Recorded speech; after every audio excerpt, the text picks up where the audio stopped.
the night. I lay listening to you breathe.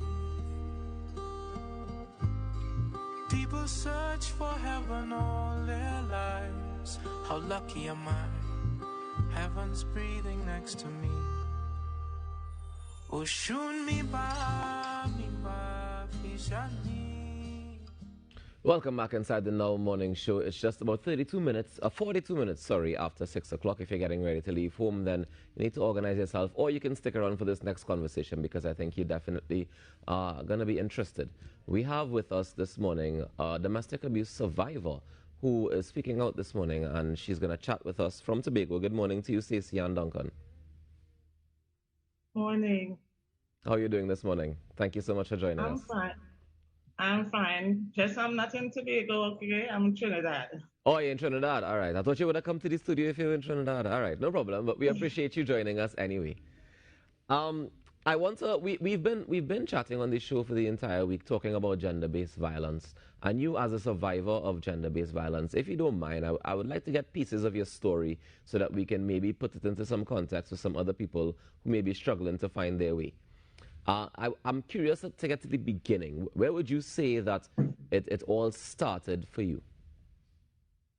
Okay, so like any other relationship, everything was good in the beginning. I met this person, and in my mind, he was wonderful. And he did everything that I wanted to see in a relationship with a spouse. And so we did things together, and I never really questioned anything that was going on because I looked up to him, and he was doing things that I thought I wanted in a relationship. Somebody to look out for me, somebody who's caring, somebody who, would be that manly figure in your life. So I would allow him to make decisions and do things, not realizing that I was giving him so much control in my life. But things were very nice in the beginning. Domestic violence relationships never start off as ugly as they end. Yeah. At what point did it change?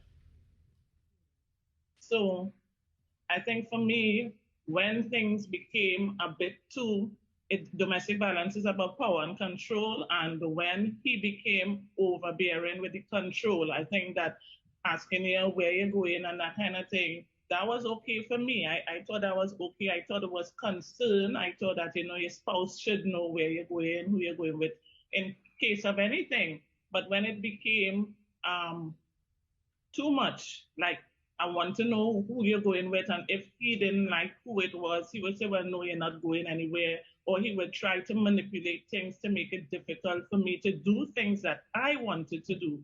So he became very possessive and over controlling. And that's where I realized that we have a problem here.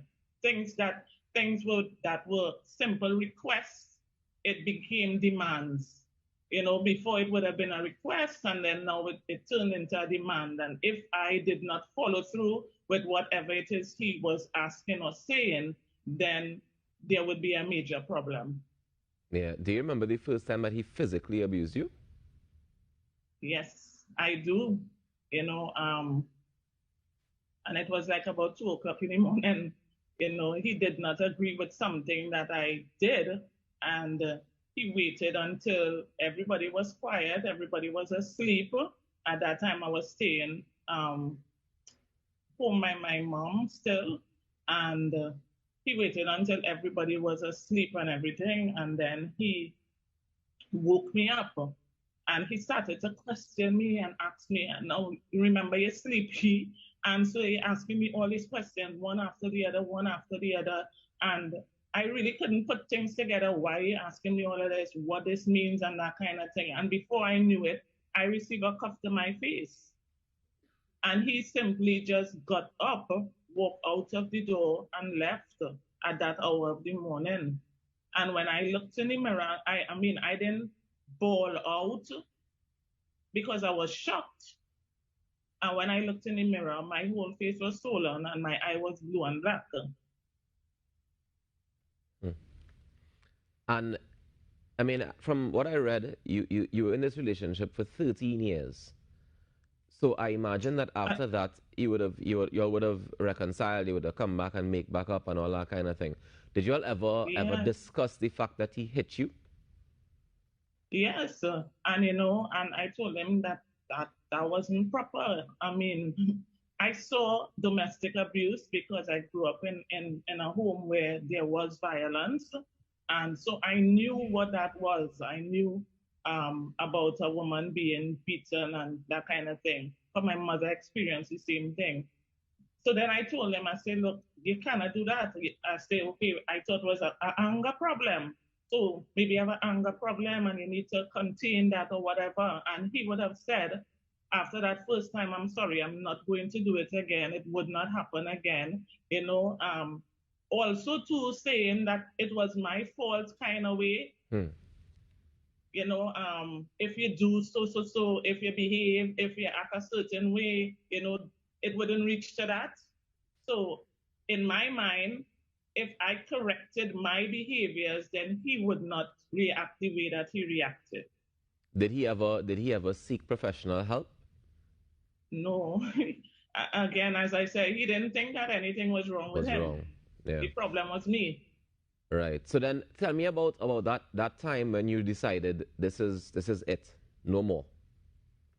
Yeah. And it's because the abuse happened over many years and I left so many times.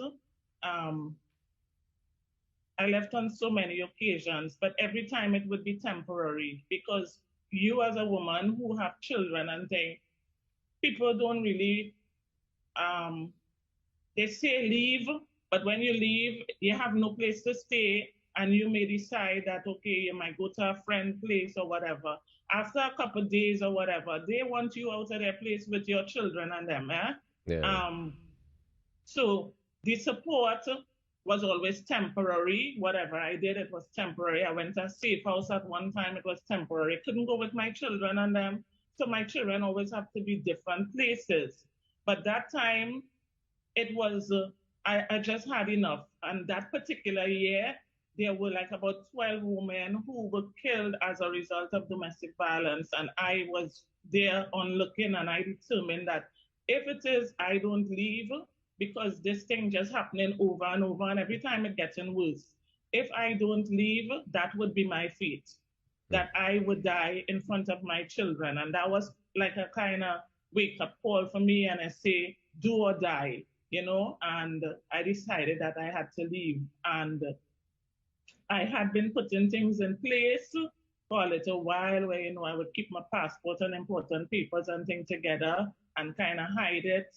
And I was talking to my children, they were very little at that time.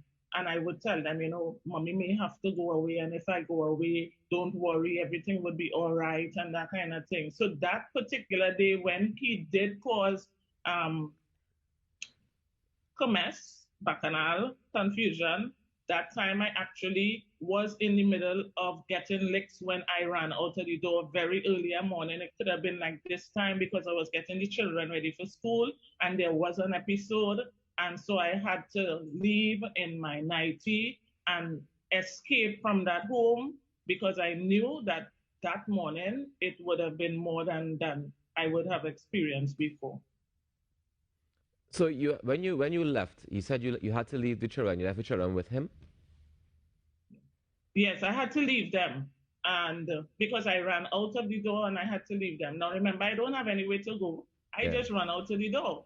I don't have anywhere to go. And I remember wanting to take my children. And he got a message across to me that don't even study about taking these children, because I think he knew that that was the limit too.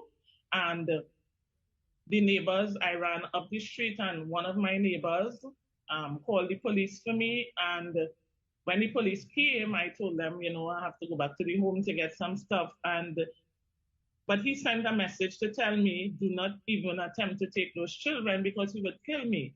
And so being afraid, I still decided, look, okay, I would leave the children and them. So I didn't leave with my children because I knew that what he was saying, that he could do it.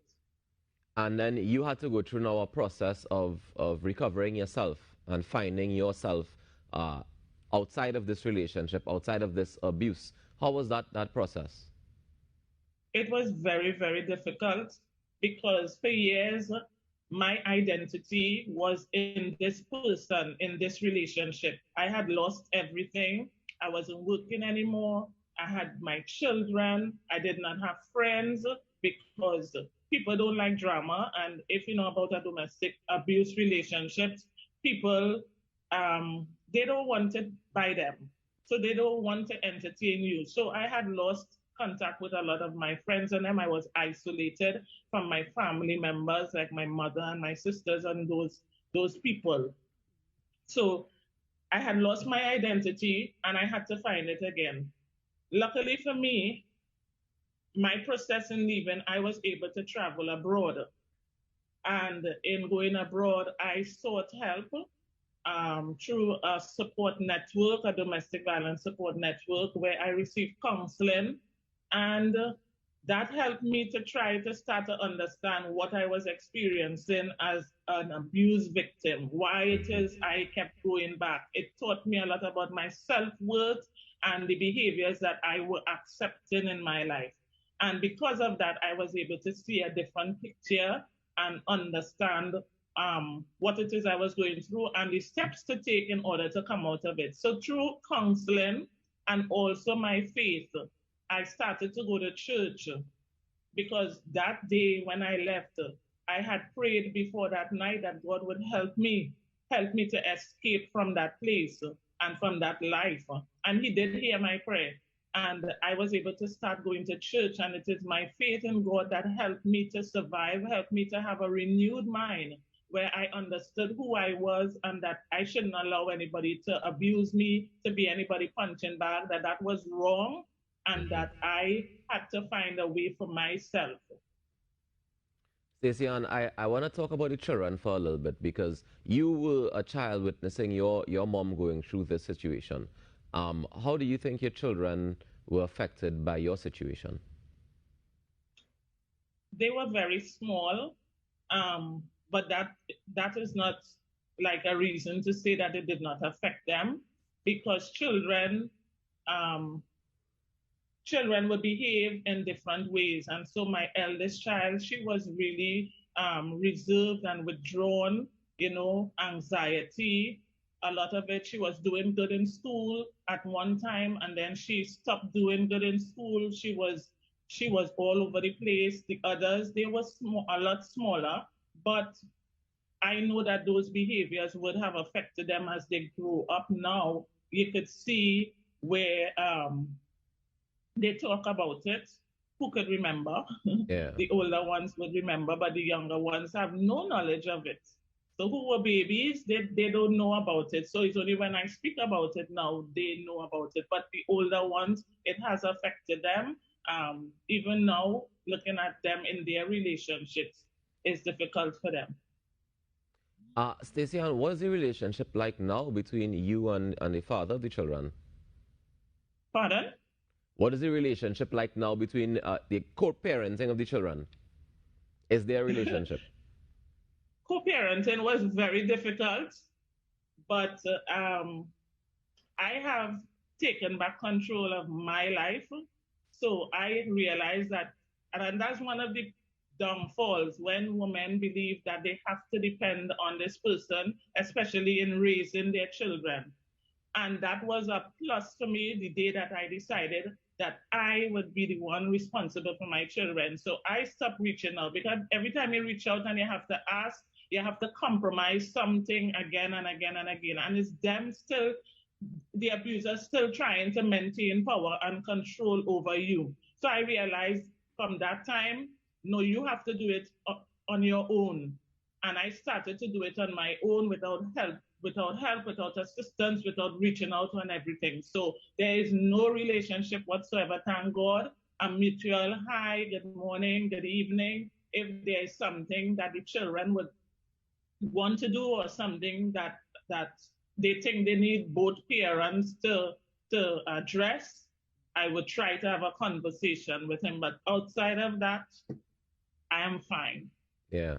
I'm curious about the part where you went back for the children. How was that part of the process? that was crazy. And as I said, it took some time because I had to compromise. And they prepared me for it from away in that support group because they told me that anytime I come back and to try to get the children back, it would not be easy because it means that he would have to give up power and control. So he did try for a long time to create conditions under which I would see my children at first, and then I had to find a place to live and all of that. And then he would want to determine when they could come over and when they could stay and who was coming by me. And if it was somebody he didn't like, then the children couldn't be there and that kind of thing. So he did try to maintain a lot of control over time. But praise and thanks be to God that today my children are all with me, and that didn't last for a very long time. Well, I give thanks for that indeed. Stacey, and before we wrap up, can you give some advice to our viewers who may be looking, somebody who might be in a similar situation, wondering how to get out, somebody who might be recently, left and they're trying to find some encouragement? I don't know what advice you can give to anybody who might be in a similar situation to yours. What I would say to victims of abuse at this time is that speak out, don't be afraid. I lived in fear and I allow embarrassment, that feeling of shame because of what was taking place with me, for me to stay silent. And domestic abuse thrives in silence. And what happens is that you don't say anything, so it becomes worse because the abuser would realize that, you know what, you ain't saying nothing, you're tolerating it, so I'm getting through with what I'm doing. So speak out, speak to somebody, tell somebody. A lot of professionals now, back in that time, it didn't have domestic abuse NGOs all over the place, so much information available and that kind of thing. So that there are lots of people that you can reach out to for help, lots of organizations you can reach out to for help. Staying for children and staying for many other reasons, it might seem okay for now, but in the long run, it does not work out for them because, as you know, they too will be affected by it, either becoming perpetrators or themselves victims. So staying for the children. Find a way. There is a way. Once there is a will, there is a way. You would get help that you need by reaching out. And so you don't have to stay in that situation, and God can help you. He helped me and he helped many other victims of abuse become survivors today, where we can share our story and encourage people. So just reach out to help. Sometimes just talking about the situation because you're living in fear and you just deal with that situation with yourself and eating you up for a long while.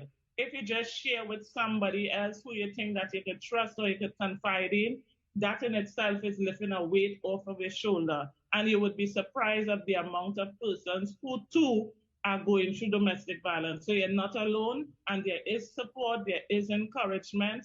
And if you don't do anything about it, it will do you.